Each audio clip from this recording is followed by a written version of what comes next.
चंद्रयान-3 को चांद के दक्षिणी ध्रुव पर उतारकर भारतीय अंतरिक्ष अनुसंधान संगठन इसरो पहले ही दुनिया में पहला कारनामा कर चुका है। अब इसरो दिसंबर महीने में स्पैडेक्स मिशन को लॉन्च कर भारतीय अंतरिक्ष इतिहास में पहला एक्सपेरिमेंट करने जा रहा है। इस मिशन में इसरो की योजना 2 अलग-अलग स्पेसक्राफ्ट को जोड़ने की है। अगर यह सफल हो जाता है तो भारत ऐसा करने वाले चीन और अमेरिका समेत कुछ चुनिंदा देशों की बराबरी कर लेगा। दरअसल अंतरिक्ष में डॉकिंग एक जटिल प्रक्रिया है जिसमें 2 अंतरिक्ष यान एक दूसरे से जुड़ते हैं। यह प्रक्रिया कई चरणों में पूरी होती है। पहला चरण रेंडेजवस होता है। सबसे पहले दोनों अंतरिक्ष यान एक दूसरे के करीब आते हैं। यह चरण बहुत सटीकता से नियंत्रित होता है और इसमें रडार और अन्य नेविगेशन सिस्टम का उपयोग किया जाता है। दूसरा चरण अप्रोच होता है। जब दोनों यान एक दूसरे के काफी करीब आ जाते हैं तो वे धीरे धीरे एक दूसरे की ओर बढ़ते हैं। इस दौरान यान के थ्रस्टर्स का उपयोग करके उनकी गति और दिशा को नियंत्रित किया जाता है। तीसरा चरण डॉकिंग मैकेनिज्म का होता है। एक बार जब यान एक दूसरे के बहुत करीब आ जाते हैं तो डॉकिंग मैकेनिज्म सक्रिय हो जाता है। इसमें एक यान पर लगा प्रोब दूसरे यान पर लगे ड्रोग से जुड़ता है। चौथा चरण सॉफ्ट डॉक का होता है। प्रारंभिक संपर्क के बाद यान धीरे धीरे एक दूसरे से जुड़ते हैं जिसे सॉफ्ट डॉक कहा जाता है।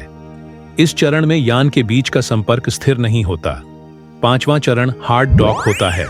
अंत में यान पूरी तरह से एक दूसरे से जुड़ जाते हैं जिससे एक मजबूत और वायुरोधी कनेक्शन बनता है।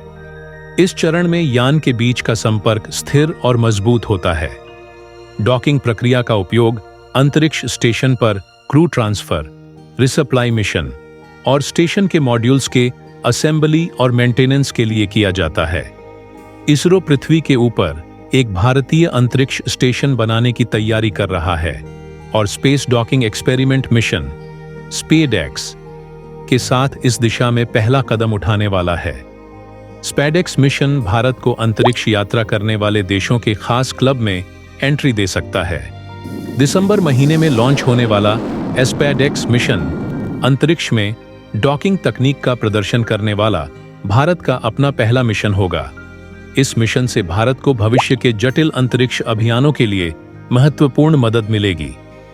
मिशन में 400 किलोग्राम के 2 उपग्रह चेजर और टारगेट को शामिल किया जाएगा जिन्हें PSLV श्रेणी के रॉकेट के जरिए धरती से एक साथ लॉन्च किया जाना है।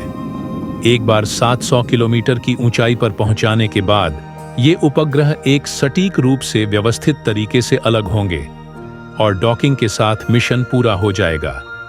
इससे भारत को आगामी मिशनों के तहत अंतरिक्ष स्टेशन बनाने, उपग्रह में ईंधन भरने और अंतरिक्ष में स्पेसक्राफ्ट से अंतरिक्ष यात्रियों या सामान का स्थानांतरण करने में मदद मिलेगी। यदि स्पेडेक्स मिशन सफल रहा तो भारत अमेरिका, रूस और चीन के साथ अंतरिक्ष में डॉकिंग करने वाले कुछ देशों में से एंट्री ले लेगा।